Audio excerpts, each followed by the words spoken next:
부동산 간단 부간유. 안녕하세요. 매일 부동산 간단 뉴스 부간유입니다. 18년 만에 다시 달리는 송도. 7.6조 원 아이넥스시티 본격 시동. 송도 6809의 총사업비 7조 6천억 원 규모의 아이넥스시티 개발 사업이 내년 착공을 목표로 추진됩니다. 사업 주체는 블루코어 PFB로 128만 평방미터, 약 38만 7천 평, 부지의 랜드마크타워, 해상전망대, 대중교통광장, 수변공원 등을 조성합니다. 103층짜리 랜드마크타워와 아쿠아리움, 공연장, 쇼핑몰 등 복합시설이 들어서며 2032년 준공이 목표입니다. 특히 눈길을 끄는 점은 18년 전 좌초됐던 랜드마크시티 계획이 글로벌 설계사들의 참여와 함께 다시 본궤도에 올랐다는 점입니다. 이 사업은 송도의 미래를 결정지을 중대한 프로젝트로 지역 경제와 관광 활성화에도 큰 영향을 줄 것으로 기대됩니다. 49층 트리플 스카이라인 뜬다. GS건설, 잠실, 신당 재개발 싹쓸이 수주. GS건설이 잠실우성 1, 2, 3차와 신당 19역 재개발 사업을 모두 수주했습니다. 잠실우성은 최고 49층, 총 2,644가구 규모의 초대형 단지로 탈바꿈할 예정이며 신당 19역도 1,349가구가 들어설 예정입니다. 잠실우성은 트리플 스카이라인과 대형 커뮤니티 시설, 한강 조망권을 내세운 프리미엄 주거단지로 개발됩니다. 공사비만 1조 6,427억 원에 달하는 메가 프로젝트입니다. GS건설은 이외에도 하반기에 성수전략정비구역 1지구 등 5개 사업지 수주에도 도전장을 냈습니다. 부산 사직 3구역 등 전국 재개발 주요 입찰에도 적극 참여할 예정입니다. 특히 눈에 띄는 점은 한때 해제됐던 신당 19역 사업이 다시 추진되면서 GS건설이 51% 지분을 확보해 주도권을 잡았다는 것입니다. 이는 정비사업 시장에서 GS건설의 입지가 한층 강화됐음을 보여주는 대목입니다. 49층 대단지 뜬다. 광진구 한강변 재건축, 규제 풀리자 속도 낸다. 광진구 자양사동, 광장극동 아파트 일대가 규제 완화로 사업 추진에 속도를 내고 있습니다. 서울시는 자양사 A구역에 대해 조합 설립 지원 기준을 완화하며 설립 기간을 최대 6개월 단축했습니다. 광장극동 아파트는 최고 49층, 약 2,043가구의 대규모 재건축이 예정돼 있습니다.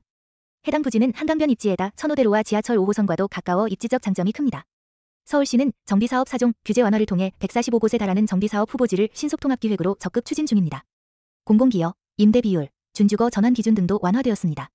특히 주목할 점은 광진구 일대의 조합 설립 추정 동의율이 88.5%에 달하면서 빠른 시일 내에 본격적인 개발이 가능해졌다는 점입니다.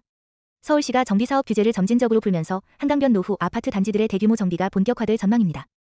새 국토부 인선의 부동산 시장 들썩. 규제 푸나, 공급 늘리나. 이상혁 장관, 김익현 차관이 내정되며 새 국토교통부 진용이 갖춰지고 있고 공급 중심 정책 기조가 강화될 것으로 보입니다. 특히 김익현 후보자는 주택 공급 확대를 강하게 강조하며 규제 완화를 통해 민간 참여를 유도하겠다고 밝혔습니다. 정부는 3기 신도시, 경기, 인천권 중심의 주택 공급 확대를 이어가며 실수요자 중심 정책 기조를 유지하고 있습니다. 특히 서울 용적률 규제 완화 등이 추진될 수 있다는 전망도 나왔습니다. 시장에서는 새 인사들이 과거보다 유연한 규제 적용을 할 것으로 기대하고 있으며 도시 및 주거환경정비법 개정도 다시 주목받고 있습니다. 핵심 포인트는 정권이 시장과 소통을 강조하며 무주택자의 부담을 줄이겠다는 방향성을 분명히 하고 있다는 점입니다. 앞으로의 인선과 실제 정책 시행 여부에 따라 부동산 시장의 흐름에도 큰 영향을 줄 것으로 보입니다. 용산 앞마당 초고급 오피스텔 등장. 국내 첫 어메니티 직영 운영 단지 나온다.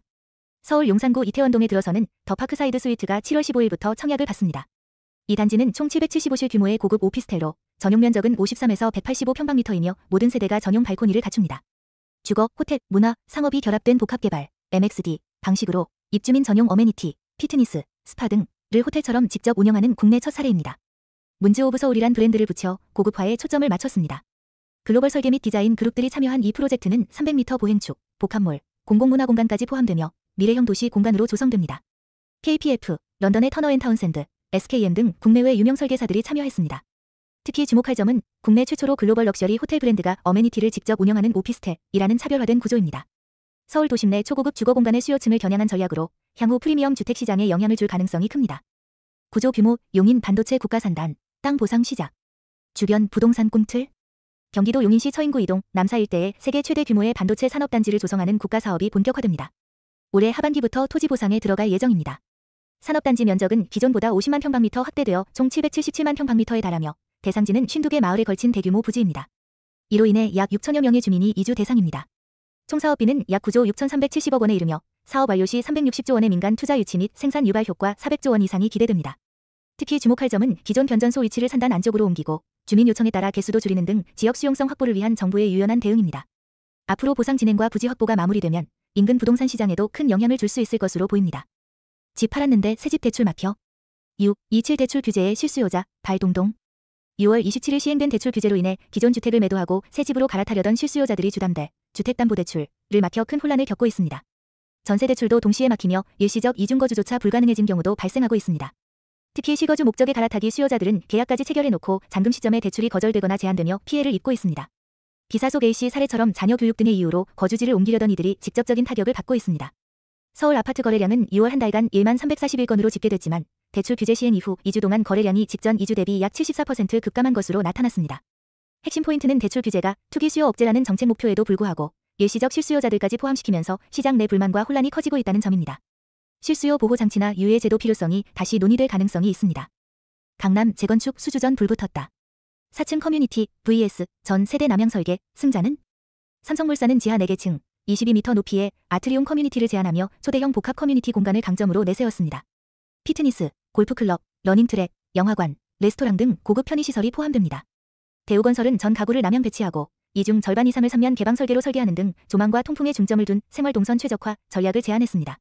동간거리 확보와 차량 동선 효율성도 강조했습니다. 총 1130가구 규모의 대단지를 두고 두 건설사 간 첨예한 설계 경쟁이 벌어지고 있으며 조합의 선택에 따라 강남 재건축 시장에 새로운 트렌드가 생길 가능성도 제기됩니다. 특히 눈에 띄는 점은 삼성은 공간의 품격과 여가, 대우는 가구 단위의 생활 편의성과 조망권에 초점을 맞춘 상반된 전략이라는 점입니다. 조합원들의 선택이 어떤 방향으로 갈지에 따라 향후 유사 단지의 설계 방향에도 영향을 줄 수 있을 것으로 보입니다. 1+1 분양 신청했더니 대출 막혀? 재개발지 조합원들 이주비 패닉. 금융당국의 대출 규제가 강화되면서 1+1 분양을 신청한 조합원들이 이주비 대출을 받지 못해 혼란이 커지고 있습니다. 1+1 분양은 기존 주택 한 채를 제공받고 추가로 한 채를 더 분양받는 제도로 노년층이나 고령 임대 수익 목적 수요가 많습니다. 서울 서대문구 부가현 3구역 등 일부 재개발 지역에서는 조합원 신청자의 절반가량이 1+1 분양을 신청한 상황에서 대출이 막히자 실질적인 주거 이전 계획이 중단됐습니다. 고금리 대체 수단을 써야 하거나 계약을 포기해야 하는 상황도 발생했습니다. 서울시와 국토부는 이번 사태의 실태 파악과 함께 제도 보완 여부를 검토 중이며 1+1 분양에 대한 보완 대책 및 이주비 보증 개선이 논의될 가능성이 있습니다. 특히 주목할 점은 정부의 공급 확대 정책과는 반대로 정작 실수요자나 고령층이 대출을 못 받아 이주를 못하는 정책 충돌 상황이 발생하고 있다는 것입니다. 공급은 확대하지만 실제 이주와 분양이 멈추는 역설적 현상이 발생하고 있습니다. 구독 좀